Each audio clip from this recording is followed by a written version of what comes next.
Hello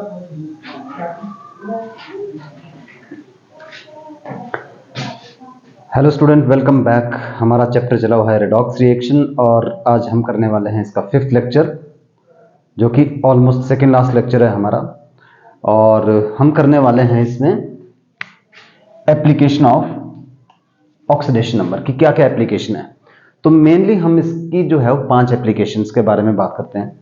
पहला है to compare acidic and basic strength. अगर हमारे को ऑक्सीडेशन नंबर कैलकुलेट करना आता है तो हम उससे एसिडिक और बेसिक स्ट्रेंथ भी कंपाउंड की कंपेयर कर सकते हैं। दूसरा है to know oxidising and reducing nature of compound. देखिए, कंपाउंड या तो हमारे पास ऑक्सीडाइजिंग एजेंट बिहेव करते हैं या रिड्यूसिंग, या दोनों भी बिहेव कर सकते हैं, तो वो भी पता चलेगा हमारे को रेडॉक्स रिएक्शन से। देन थर्ड है to predict the possible molecular formula. हमने जो लास्ट वीडियो लेक्चर में जो असाइनमेंट सॉल्व की थी उसमें एक क्वेश्चन आया था, आई थिंक क्वेश्चन नंबर 51 था। तो उसमें मैंने कहा था कि हम इसको एप्लीकेशन में कवर करेंगे, तो आज उसके ऊपर बात करते हैं। Then to calculate equivalent weight of oxidising agent and reducing agent. And the last is to balance redox reaction. Oxidation number method और आयन इलेक्ट्रॉन मेथड, ये दोनों हम डिस्कस करने वाले हैं। तो टोटल इसकी 5 एप्लीकेशन है। आज हम फर्स्ट 4 के ऊपर बात करेंगे, क्योंकि जो ये वाला है बैलेंसिंग रेडॉक्स रिएक्शन, ये थोड़ा बड़ा टॉपिक है और इसको हम सेपरेटली करेंगे। तो स्टार्ट करते हैं जी वन बाय वन। तो फर्स्ट एप्लीकेशन बहुत इंटरेस्टिंग, और what is that application? To compare acidic and basic strength. ठीक है, तो आपने एक बात याद रखनी कि जो एसिडिक स्ट्रेंथ होती है ना,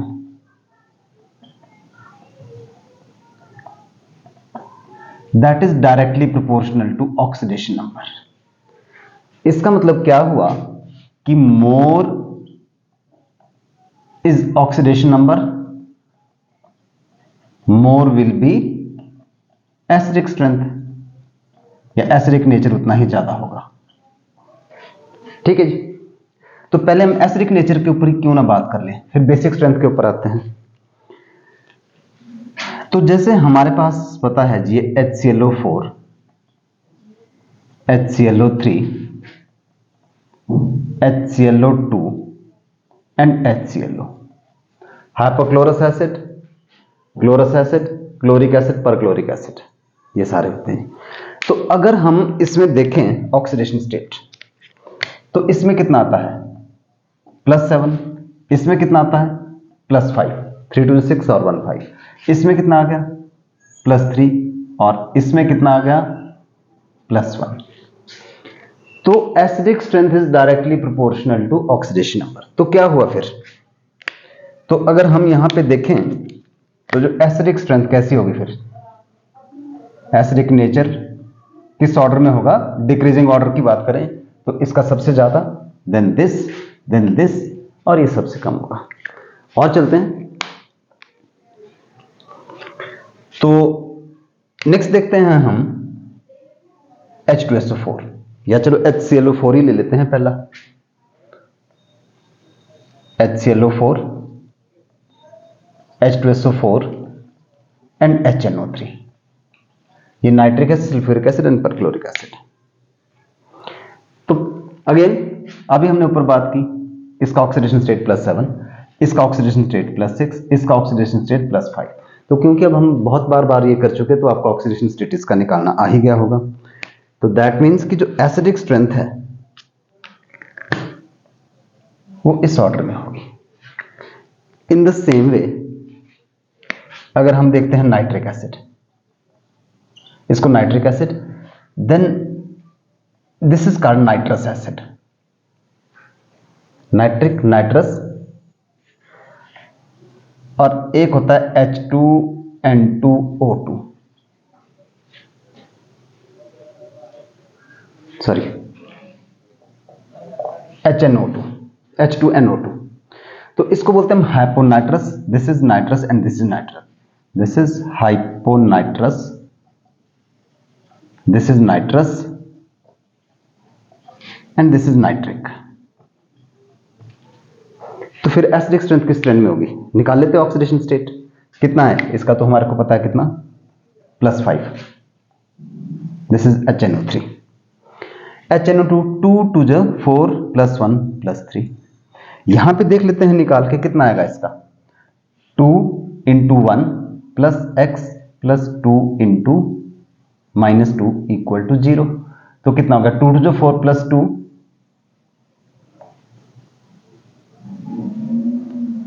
तो ये हो गया जी हमारे पास, और 2 आ गया।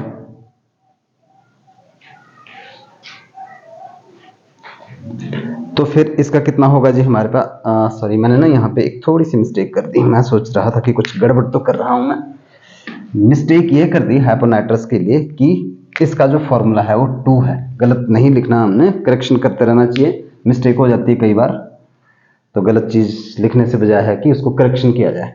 तो अगर हम ये देखें हाइपोनाइट्रस एसिड, तो यहां पे जो इसका ऑक्सीडेशन स्टेट आएगा दैट कम्स टू बी +1, 2 और ये 4 हो गया, -2 आ रहा था हमारे पास जो हम पहले भी N1 लिख रहे थे, अब +1 आ गया।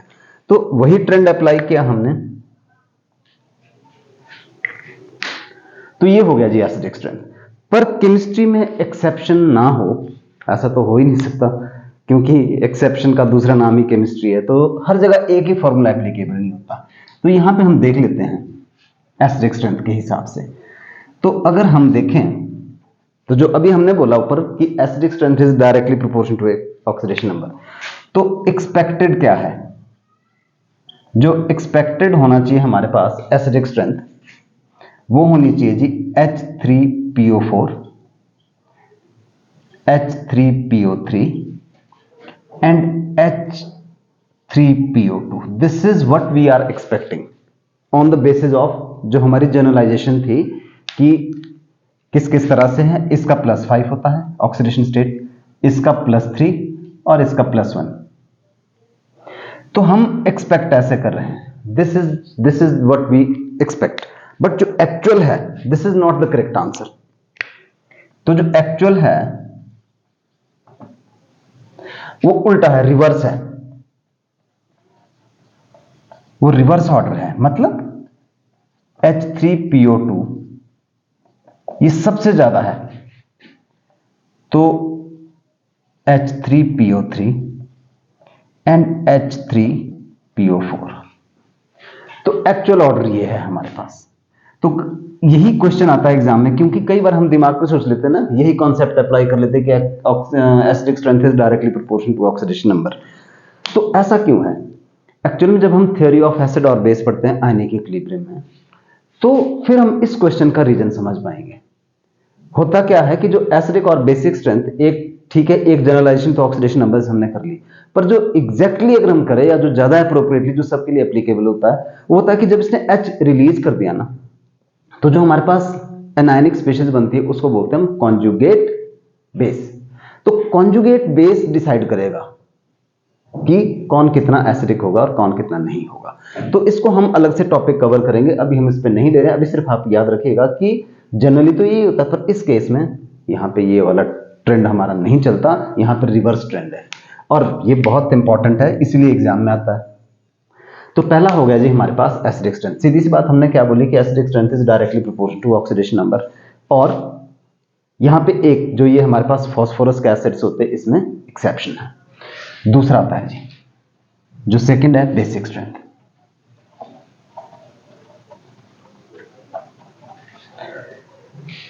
तो बेसिक स्ट्रेंथ जो है हमारे पास, that is inversely proportional to oxidation number. Basic strength is inversely proportional to oxidation number. जैसे हम एग्जांपल के तौर पे देख सकते हैं कि FeOH होल थ्राइस और एक है FeOH होल ट्वाइस। तो यहां पे हमारे पास जाहिर सी बात है, हमारे को पता ही है कि इसका ऑक्सीडेशन नंबर क्या है, इसका +3 है, इसका +2 है। तो जो बेसिक स्ट्रेंथ होगी हमारी, हमने बोला it is inversely proportional to this. In the same way अगर हम यही बात देखें तो SnOH होल 4, यहां पे ऑक्सीडेशन स्टेट कितना है +4, और SnOH होल ट्वाइस, यहां पे ऑक्सीडेशन स्टेट कितना है +2 है। तो जिसका लोअर ऑक्सीडेशन स्टेट वो ज्यादा बेसिक होगा।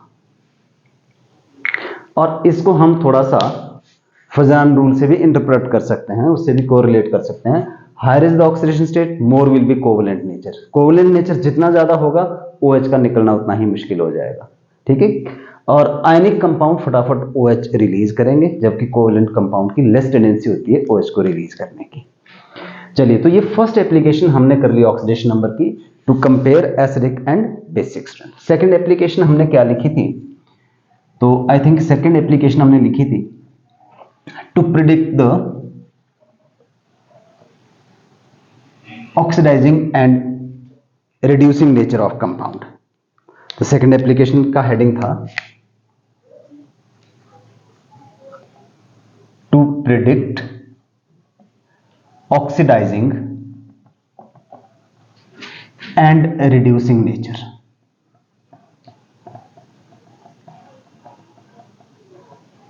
Of compound. ऑफ कोर्स, कि जो भी हमारे पास कंपाउंड दिया हुआ है वो क्या बिहेव कर रहा है, ऑक्सीडाइजिंग एजेंट होगा कि रिड्यूसिंग। तो इसमें हमने 3 बातें रखनी है याद। कैसे? नंबर 1, देखिए पहला पॉइंट इसमें यह हो गया कि इफ जो एलिमेंट है, element in compound is in highest oxidation state, उसका हाईएस्ट ऑक्सीडेशन नंबर है। तो अब जितना वो पॉसिबल कर सकता है, हाईएस्ट क्या हमने पहले ही पढ़ा हुआ है कि जैसे ग्रुप 17 का मैक्सिमम पॉसिबल ऑक्सीडेशन स्टेट कितना होता है? 7 + 7। ग्रुप 16 का +6। तो वो सारी चीज हमारे को याद रखनी है। सो if element in compound is in highest oxidation state, तो वो क्या कर सकता है? वो अपना ऑक्सीडेशन स्टेट कम ही कर सकता है। +7 है तो +6 +4 +5 जो भी कर पाएगा। तो वो क्या करेगा? इलेक्ट्रॉन गेन करेगा, ठीक है। और जो इलेक्ट्रॉन गेन करता है वो क्या बिहेव करता है? Oxidising.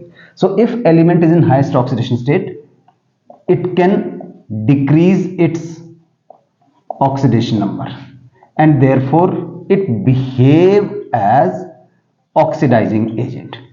Please note this thing. तो अगर हाईएस्ट ऑक्सीडेशन नंबर है तो वो क्या कर सकता है? वो भाई बोलेगा कि ठीक है, मैं एक ही काम कर सकता हूं कि मैं जो है वो इलेक्ट्रॉन गेन करके अपना ऑक्सीडेशन नंबर कम करता हूं। और जो इलेक्ट्रॉन गेन करता है उसको क्या बोलते हैं हम? Oxidising agent. एग्जांपल के तौर पे KMnO4, K2Cr2O7, कुछ यहां पे एग्जांपल लिख देता हूं मैं। HNO3, H2SO4, H3PO4, HClO4, FeCl3, HgCl2, CuCl2।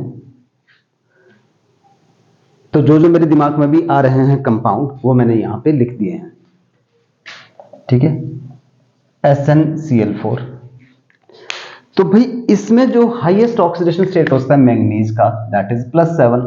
Chromium का यहां पे +6 है, नाइट्रोजन का यहां पे +5 है, सल्फर का यहां पे +6 है, फास्फोरस का यहां पे कितना है?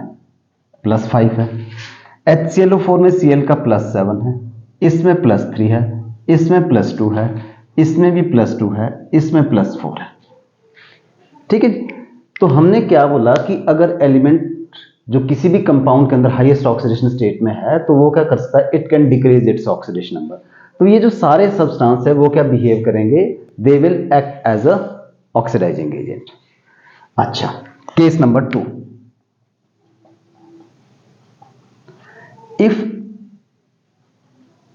वही बात कि element in a compound is in lowest oxidation state, तो वो क्या कर सकता है? तो वो करेगा, it will increase its oxidation number. अब ऑक्सीडेशन नंबर कब इंक्रीज होता है? जब इलेक्ट्रॉन लूज कर देता है वो, ठीक है। तो it can increase its oxidation state by releasing electron, electron lose करेगा ये। तो देयरफॉर वो क्या बिहेव करता है? Reducing agent. फिर से ध्यान देने वाली बात है कि अगर किसी कंपाउंड में जो एलिमेंट है वो लोएस्ट ऑक्सीडेशन स्टेट में है तो वो उसके पास क्या है, उसके पास एक ही चारा है कि वो अपना ऑक्सीडेशन स्टेट बढ़ाए, कि इलेक्ट्रॉन लूज करे, और अगर वो इंक्रीज करना चाहता है अपना ऑक्सीडेशन नंबर तो लूज करने पड़ेंगे, and that will behave as a reducing agent. Let us take the example. हमारे को ध्यान है या याद रखना पड़ेगा H2S, चलो पहले लिख लेते हैं यहां पे CH4 PH3 NH3 halogen acid HX MnO, then आ जाता है जी हमारे पास और MnO, हाँ, Hg2Cl2 FeCl2 CuCl। ये मैंने कुछ यहां पे एग्जांपल लिखे। तो जो सल्फर का मिनिमम ऑक्सीडेशन स्टेट कितना होता है बेटा, -2, इसका कितना होता है -4, -3, -3, हेलोजन का कितना होता है -1, +2, +1, +2 एंड +1। तो ये मिनिमम ऑक्सीडेशन स्टेट में आ चुके हैं। तो जो मिनिमम ऑक्सीडेशन स्टेट में है तो उनको क्या करना पड़ेगा, अगर ऑक्सीडेशन नंबर बढ़ाना है तो उनको अपने इलेक्ट्रॉन लूज करने पड़ेंगे, इस वजह से they will behave as a reducing agent. I hope आपको मेरी बात समझ आ रही होगी। इसी का ही थर्ड केस, अगर वो इंटरमीडिएट ऑक्सीडेशन स्टेट में है, केस थर्ड है, if element is in intermediate oxidation state। अगर वो इंटरमीडिएट ऑक्सीडेशन स्टेट है तो क्या करना पड़ेगा उसको, वो दोनों काम कर सकता है, वो कम भी कर सकता है, वो कर सकता है। तो जो एलिमेंट है हमारे पास, कोई भी एलिमेंट, वो इंक्रीज भी कर सकता है oxidation number and that can also decrease oxidation number. तो अभी अभी हमने क्या बोला कि जो इंक्रीज करेगा ऑक्सीडेशन नंबर वो क्या बिहेव करेगा, that will behave as a reducing agent, और अगर डिक्रीज करेगा that will behave as a oxidising agent. तो ऐसे कंपाउंड जिसमें इंटरमीडिएट ऑक्सीडेशन, वो दोनों बिहेव करते हैं, they can behave as a reducing agent as well as oxidising. कुछ एग्जांपल लिख लेते हैं। HNO2 H3PO3 NO2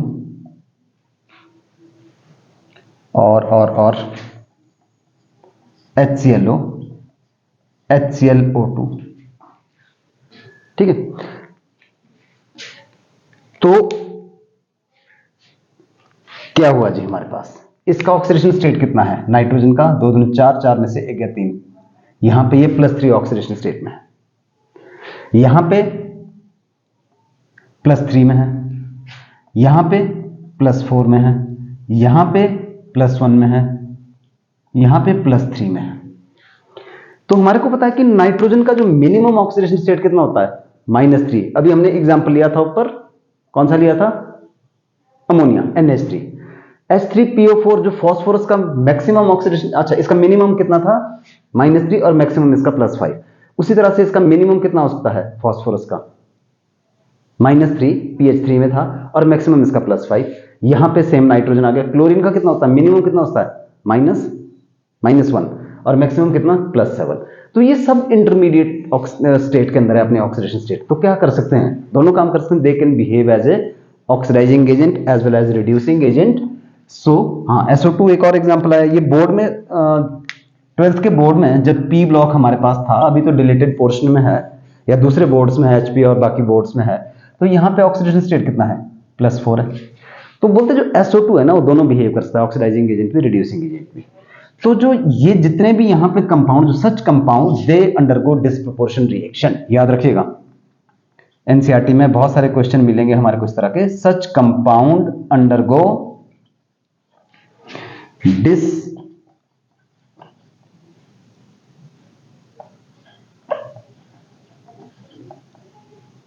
disproportion, spelling जरा ठीक लिख लें,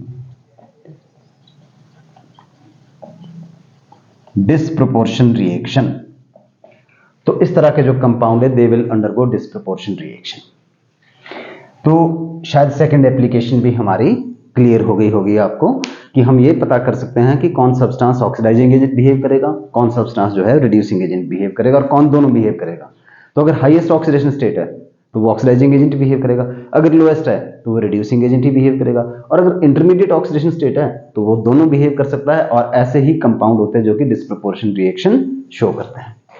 then comes to the third application. तो थर्ड एप्लीकेशन हमारे पास है जी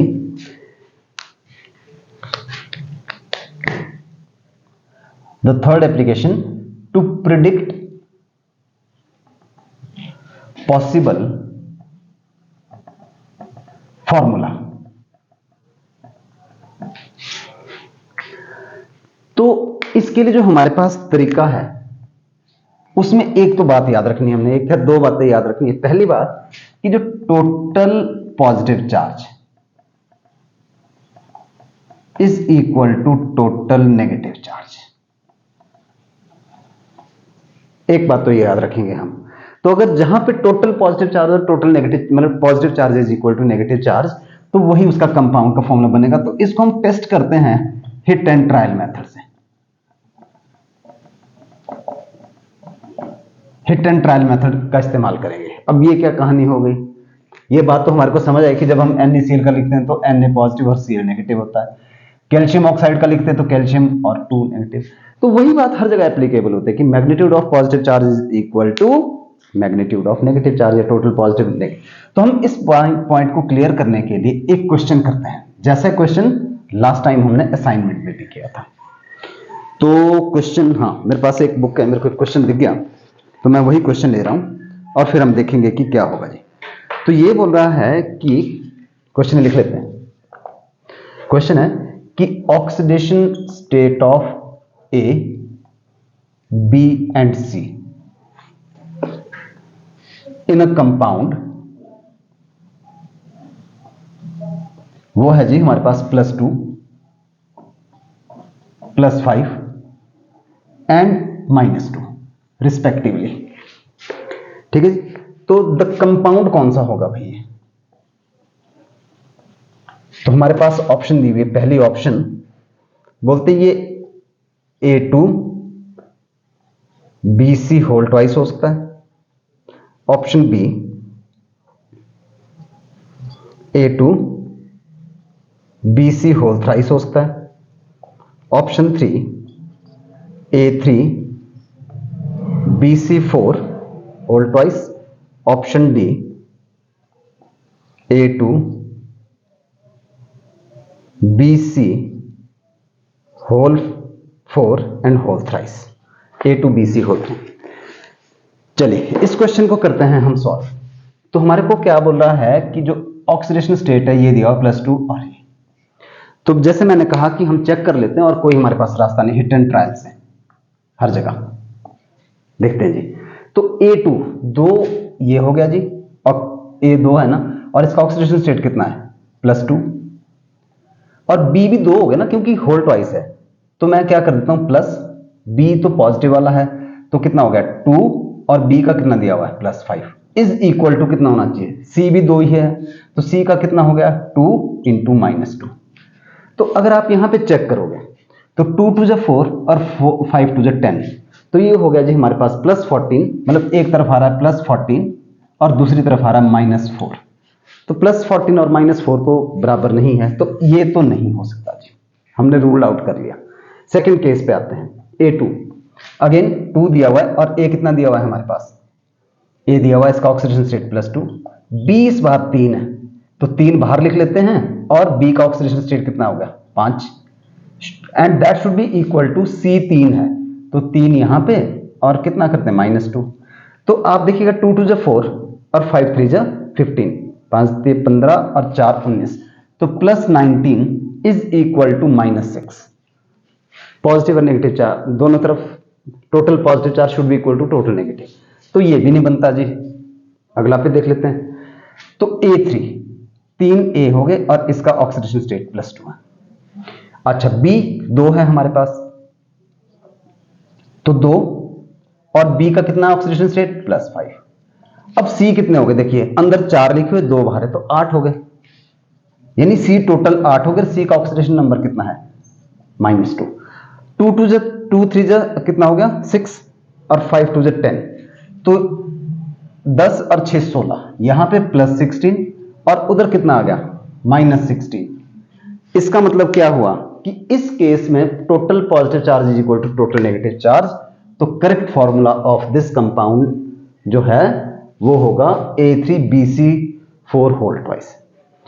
ठीक है, अगला हम कंपेयर करेंगे तो उसमें भी इक्वल नहीं होगा, तो सेम जब हमारे पास ये आ गया तो आगे करने की ज्यादा जरूरत भी नहीं तो हम चेक भी कर सकते हैं, कोई बड़ी बात नहीं है।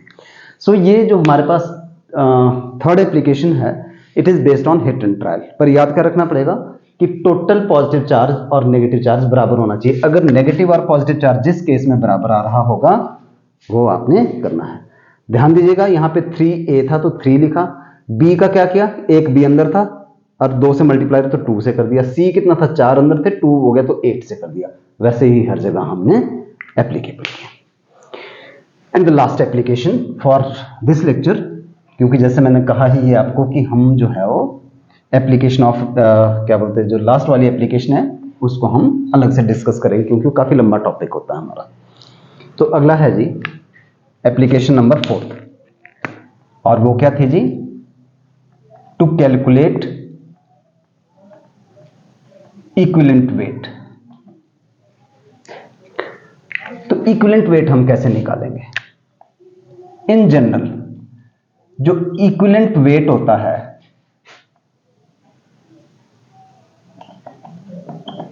That is equal to molecular weight upon valency factor.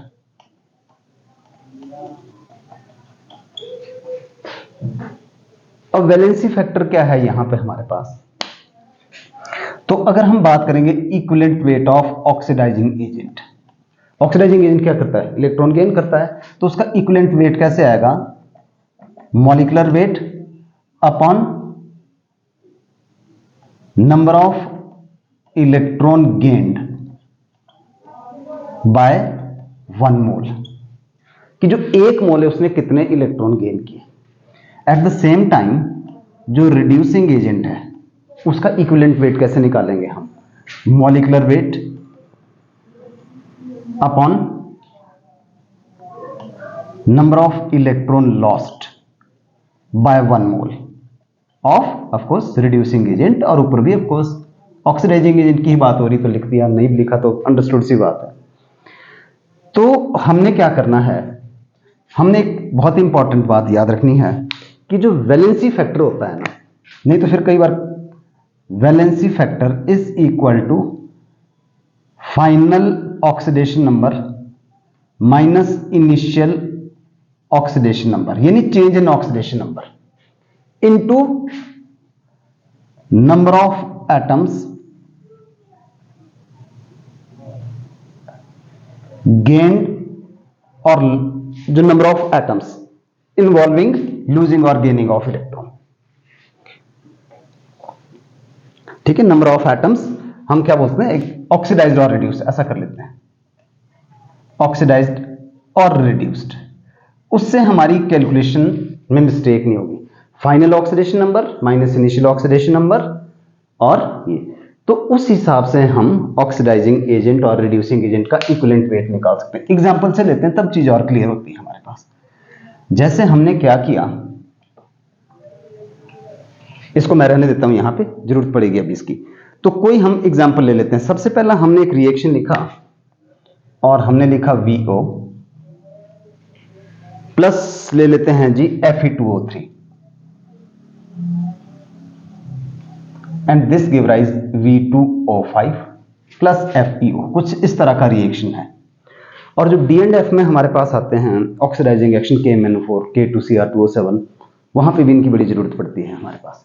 तो देख लेते हैं यहां पे इसका जो ऑक्सीजन का तो चेंज हो नहीं रहा है, इसका है +2 और यहां पे आएगा ऑक्सीडेशन नंबर +3 और यहां पे आ जाएगा 5 2 10 +5 और यहां पे आ जाएगा +2, ये ऑक्सीडेशन। तो ऑक्सीडाइजिंग एजेंट कौन होता है हमारे पास, जिसका ऑक्सीडेशन नंबर जो है वो कम होता है, कम किसका हो रहा है, ये हो रहा है। और रिड्यूसिंग एजेंट कौन होगा, जिसका ऑक्सीडेशन नंबर जो है वो बढ़ रहा है, उसने इलेक्ट्रॉन लूज कर दिया ना अपना। तो देखते हैं जी, तो यहां पे पहले वैलेंसी फैक्टर वो देख लेते हैं हम, वैलेंसी फैक्टर। नाउ मैंने क्या बोला, फाइनल ऑक्सीडेशन स्टेट कितना है 5 माइनस इनिशियल कितना था 2, और कितने एटम है जो कि ऑक्सीडाइज, मैंने क्या लिखा, number of atoms oxidised and reduced. तो यहां पे एक ही एटम है ना ये, तो इसको 1 से मल्टीप्लाई करेंगे, तो कुल मिलाकर इसका जो वैलेंसी फैक्टर आ गया मेरे पास वो 3 आ गया। तो दैट मीन्स कि जो इक्विवेलेंट वेट ऑफ वीओ का होगा, अगर इसका मॉलिक्यूलर वेट m है तो इसको हम 3 से करेंगे डिवाइड। यहां पे आते हैं, वैलेंसी फैक्टर निकाल लेते हैं इसका भी, कितना होगा इसका valency factor, change in oxidation final minus initial, इसको आपने माइनस मतलब ये चेंज है, ये डिक्रीज हो रहा है या इंक्रीज हो रहा है, तो नेगेटिव में तो डिक्रीज ही हो रहा है। तो चेंज इन ऑक्सीडेशन नंबर कितना हो गया इसका 2 फाइनल, इनिशियल कितना था 3, पर यहां पे कितने Fe के एटम है जो कि हमारे पास जो है वो रिड्यूस हो रहे, ऑक्सीडाइज हो रहे, कितने हैं जी, इट इज 2। तो कितना आया 3 माइनस 2 1, तो ये आ गया टोटल वैलेंसी फैक्टर 2। तो जो इक्विवेलेंट वेट आएगा हमारे पास Fe2O3 का वो कितना आ जाएगा m, अगर इसका मॉलिक्यूलर वेट है तो डिवाइडेड बाय 2। तो आई होप कि ये चीज क्लियर हो जानी चाहिए हमारे को। और एग्जांपल ले लेते हैं इसी पॉइंट को ध्यान में रखते हुए, और इस फॉर्मूले को नहीं मिटाते हैं। एक हम रिएक्शन करते हैं कि अगर हमारे पास ये है Fe3O4 प्लस KMnO4, तो जब ये रिएक्शन रिएक्ट करता है तो it give rise Fe2O3, balance नहीं है ऑफ कोर्स, पर in general Fe2O3 plus MnO2। Check कर लेते हैं जी, कितना कितना हो, इसका +7 और इसका कितना हो गया +4, यहां पे +8/3 और यहां पे +3, तो जिसका ऑक्सीडेशन नंबर कम हो रहा है वो क्या होता है ऑक्सीडाइजिंग एजेंट, और ये रिड्यूसिंग एजेंट। तो यहां पे देख लेते हैं हम वैलेंसी फैक्टर कितना हुआ जी, ध्यान से कीजिएगा। तो फाइनल ऑक्सीडेशन स्टेट कितना है 3, इनिशियल ऑक्सीडेशन कितना था 8/3 इनटू नंबर ऑफ एटम्स जो कि हमारे पास ये ऑक्सीडाइज्ड और ये रिड्यूस कितने हुए जी, ये आगे जी हमारे पास, और 3 है यहां पे जो नंबर ऑफ एटम्स इन्वॉल्व आ रहे हैं। तो कितना हुआ इस केस में हमारे पास 3 3 से 9 माइनस 8, 1/3 इंटू 3 दैट इज 1। इसका मतलब ये हुआ कि जो इक्विवेलेंट वेट है किसका Fe3O4 जो कि रिड्यूसिंग एजेंट है, कितना था जी m इसका मॉलिक्यूलर वेट और 1 इसका हमने वो कर लिया। KMnO4 की बात करते हैं, तो KMnO4 के लिए जो वैलेंसी फैक्टर आएगा final oxidation state minus initial oxidation state into number of atoms कितने इन्वॉल्व हो रहे हैं जो कि ऑक्सीडाइज या रिड्यूस हो रहे हैं, ऑक्सीडाइजिंग तो ऑक्सीडाइज कितने हो रहे हैं जी इसके 1 हो रहे हैं, तो कितना आ गया 3। तो दैट मीन्स कि जो इक्विवेलेंट वेट ऑफ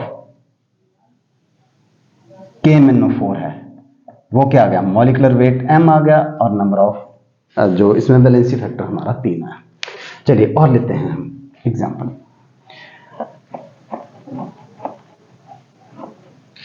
तो एसिडिक मीडियम में क्या होता है हमारे पास, जैसे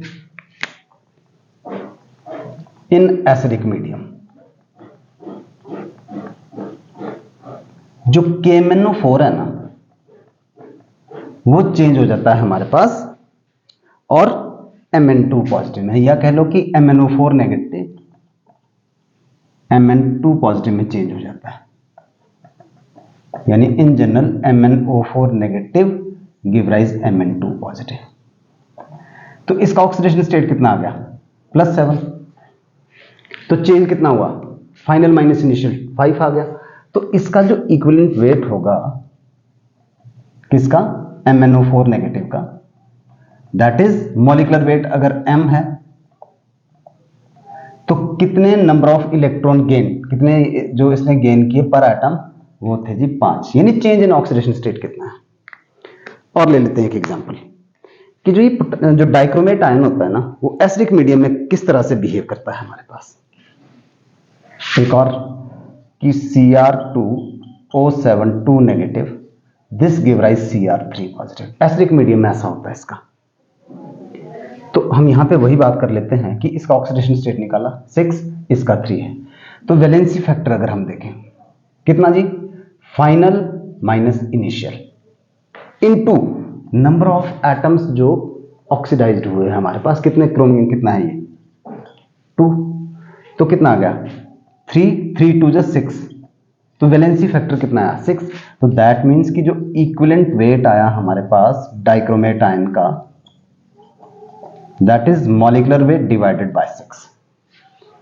तो अगर हमारे को ये पता है, कई बार क्वेश्चन में तो दिया होता है कि ये किस तरह से चेंज होता है, जैसे ही हमने बोला कि MnO4 नेगेटिव से Mn2 पॉजिटिव में, कई केसेस में हमारे को याद भी रखना होता है। तो इस तरह के अगर हमारे को ये सारा चीज पता है कि किस कंपाउंड में वो बाद में चेंज हो रहा है, तो हम निकालेंगे कि उसका ऑक्सीडेशन नंबर कितना चेंज हुआ, यानी वैलेंसी फैक्टर, और नंबर ऑफ एटम्स कितने ऑक्सीडाइज और रिड्यूस्ड हुए उसको उतने से मल्टीप्लाई करना है और इक्विवेलेंट वेट निकाल देना है। तो ये हमने 4 एप्लीकेशन जो ऑक्सीडेशन नंबर की थी वो हमने आज डिस्कस कर ली है। अब नेक्स्ट एप्लीकेशन जो नेक्स्ट है हमारे पास वो है बैलेंसिंग ऑफ ऑक्सीडेशन नंबर। और कई बार बच्चों को बड़ी कंफ्यूजन सी लगती है, खास करके एसिडिक मीडियम और बेसिक मीडियम में, कि क्या क्या होता है। तो हम कोशिश करेंगे नेक्स्ट वीडियो लेक्चर में कि इसको बहुत आसान से समझें हम, और स्टेप बाय स्टेप उसको किस तरह से करेंगे। तो आज की वीडियो के लिए इतना ही, और ये हमारी 4 एप्लीकेशन कंप्लीट होती है, और नेक्स्ट जो है वो वीडियो लेक्चर में मिलते हैं। तब तक आप इन वीडियो को प्रॉपरली देख लीजिए। कोई डाउट आता है तो जरूर कमेंट बॉक्स में लिखें, मैं नेक्स्ट वीडियो में फिर उन्हीं को कवर करूंगा, या जब असाइनमेंट को हम डिस्कस करेंगे तब उन सारे पॉइंट्स को क्लियर करेंगे। So that's all for today, thank you.